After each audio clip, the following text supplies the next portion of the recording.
Avengers Endgame. Oh boy, that final special look was bigger than any possible trailer they could have released, and it was magnificent. It hurt my heart. Like, literally. It was weird that a 1 minute TV spot had more stuff in it than the actual trailers did. Yep. Like, you do you, Marvel. But is it, though? Because they may have had all fake stuff in there. Oh, see, I'm at that point now where I don't believe a word they say, and I don't believe that there's anything fake. There's a couple of things fake, but there's not like massive fake scenes. Their it's not like the Infinity costumes Clearly don't their match suits. up. Like, Not even See, Black Widow's hair matches See, within any of these I was scenes. listening. I listened to you guys talk about that in the live stream last night. It does. I don't know, man. Like, Bring out the tinfoil hats, people. We know that when they go to space on the Benatar or whatever the ship is, like Tony and like Scott aren't there. Like she has got the blonde hair. That has to be early on. Right, like, that's early on. Like when they walk out onto the field and like they're looking up, that's clearly when Tony comes back, because in that spot last night, you see Pepper there. So we know that has to be early on. So obviously they go there, they find Thanos, they get their stuff pushed in, they come back, and then there's an obvious time jump, and obviously all the stuff with Widow and the red hair is after that time jump. Yeah, because she's looking for Hawkeye and all that, and it's like, so which shout out to Hawkeye with his Ben Affleck Phoenix tattoo energy. Like, that's nuts. I don't know, like seeing the spot, I feel like.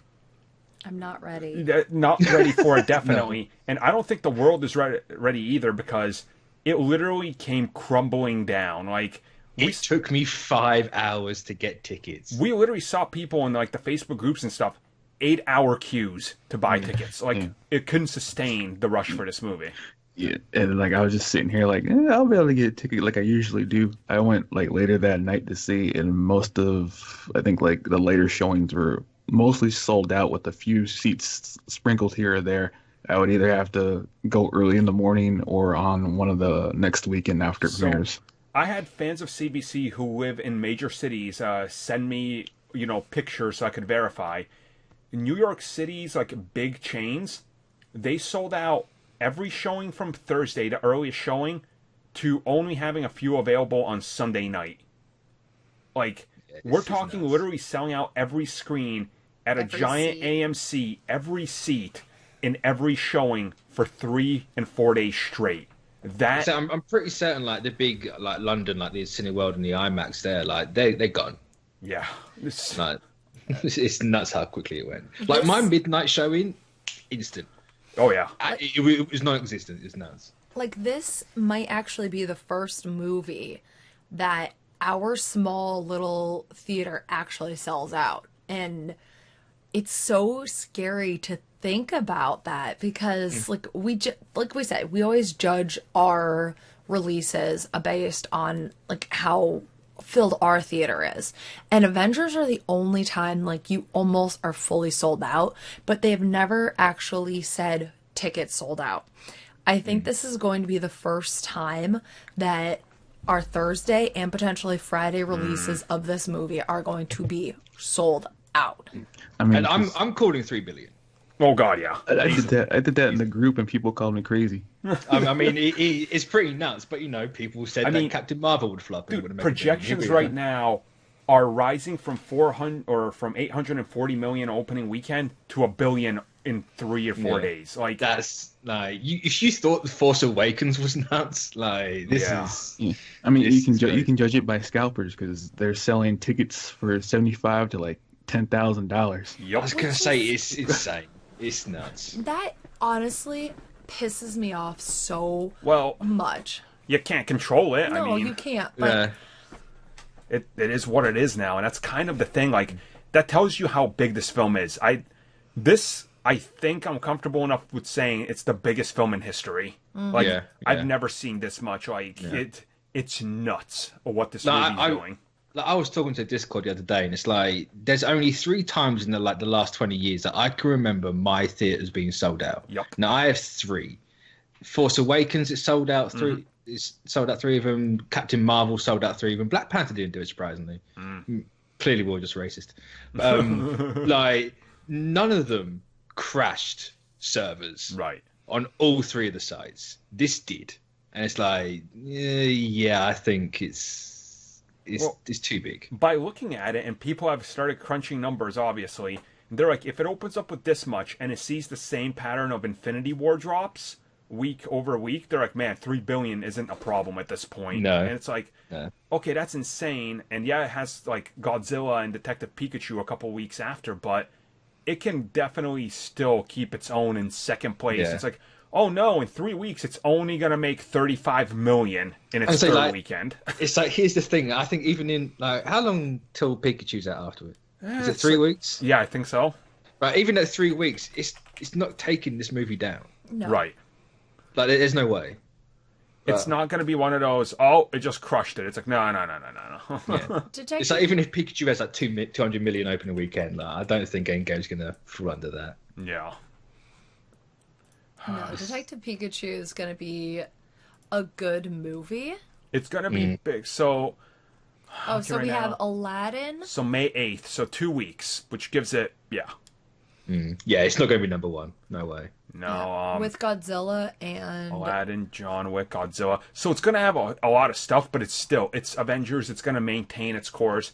Yeah. And it's like, at the worst, it's going to be, what, the second or third biggest movie of all time? Oh, no. What a flop. I mean, like, here's the thing. We can't say for sure what happens in this movie. Right. You know, no one could say for sure that Infinity War was going to end how it did and have that much of a cultural impact. Right. We all kind of knew, like, I remember us talking, we're like, okay, so clearly it ends with Thanos snapping the gauntlet. Yeah. And so, like, we said for months that the snap had to be in there somewhere. Like, we both, like, I remember saying that's either going to be the end of Infinity War or the start of the Avengers 4. It was going to be one of those two.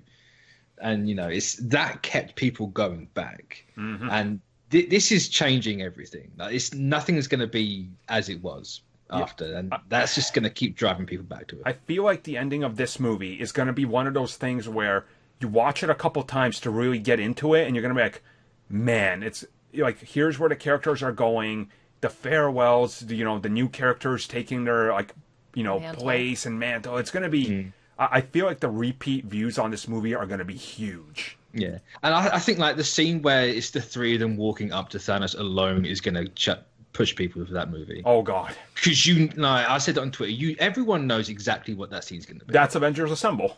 Yeah. Yep. There's those two words are going to be in that scene. It's obvious. Like, that, like, people saying it's not the third act, it's obviously the third act. What people aren't ready for is, about a week after this movie is out, they're going to release the new TV spots, which reveal, like, some of the dead characters back, and people are going to go, oh, now I have to see 38 Avengers fighting Thanos. Like, ooh, I don't think people are ready for how big culturally this movie is going to be. I mean, you think how quickly memes go. Like, they come and go, like, just like that.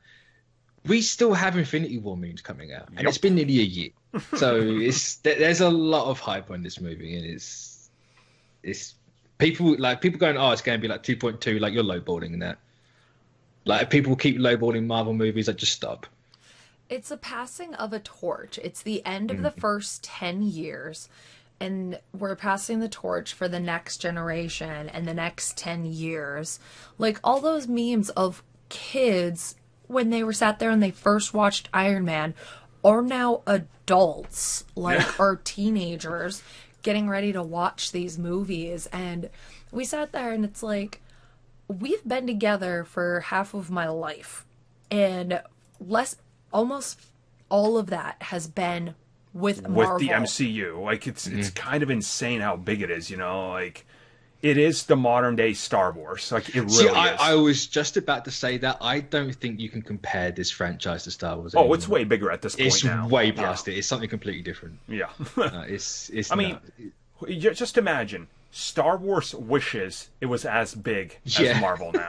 Like, what? I say that's not even a sentence anyone should have uttered, like, ever. Yep. Here we are.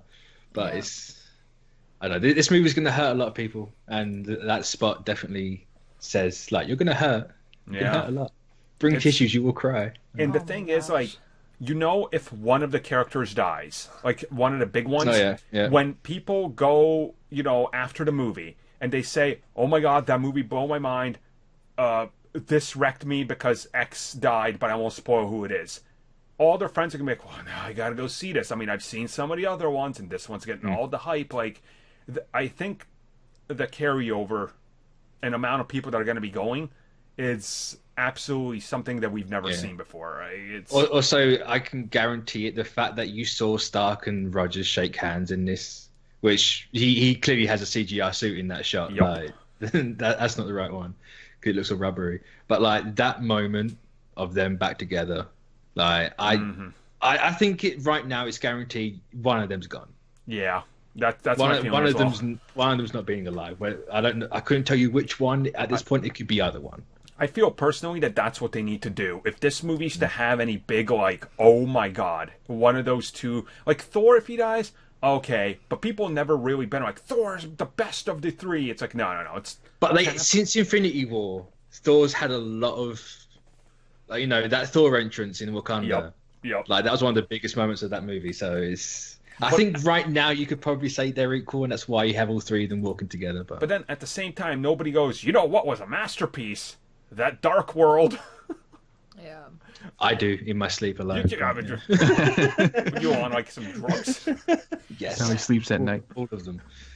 It's people no, aren't ready for this. And we're not ready, and we don't know who's dying because it has to. That's how they're going to make a bigger impact, because it'll be easier for them to pass a torch and allow the new generation of these heroes to come forward, is because you never know.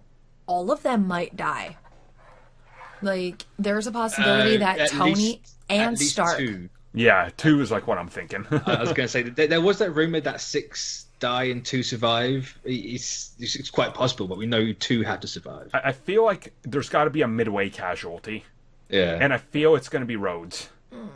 No, don't do that to me. I know. War Machine's been my boy since I was like 5. Yep, Don't do that same. to me, please. No, I keep thinking of how, like, I think I can see them really faking us out. They faked us out with Infinity War with Thanos stabbing Tony. Mm-hmm. And I think they're going to do that again, but it's going to be Cap to die. I'd be okay with if they're like, somebody gets hurt so bad, they're in a coma. So they literally put a character on ice, and they're like, when we get to Secret Wars in a decade, we'll de-thaw this character and use him again. Like, if one of them happens something like that, I'm 100% okay with it. I can see that only being Cap, though. Well, he's got to be double frozen. He's going to have freezer burn. Like, you can freeze Cap, but you can do what they did in the comics with Tony recently. You just have him, like, make a backup of himself. True. He literally rebuilds himself. That's his end game. Like, Yeah.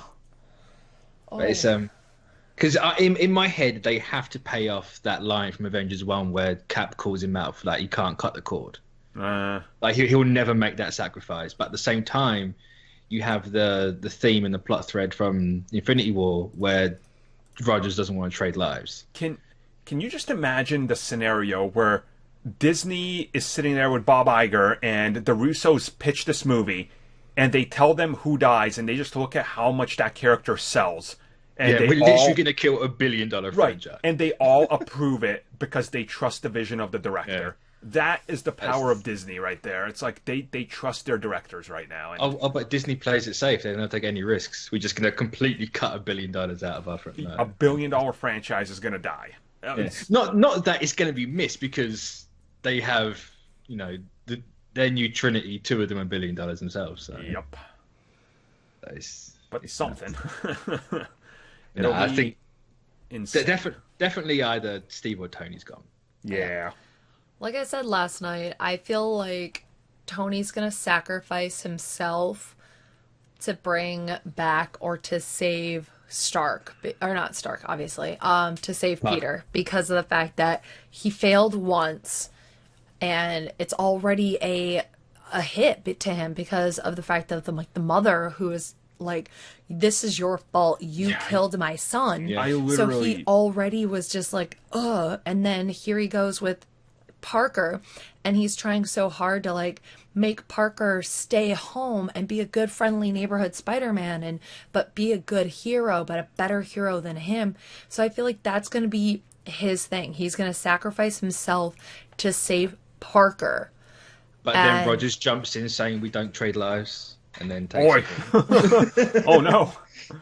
Oh. All my money's on Steve dying. Civil War V2 happens in this movie. Them trying to argue who's gonna take the bullet to keep everybody alive. They're arguing to die. See, that's why Thanos is just sitting there at the end of that trailer.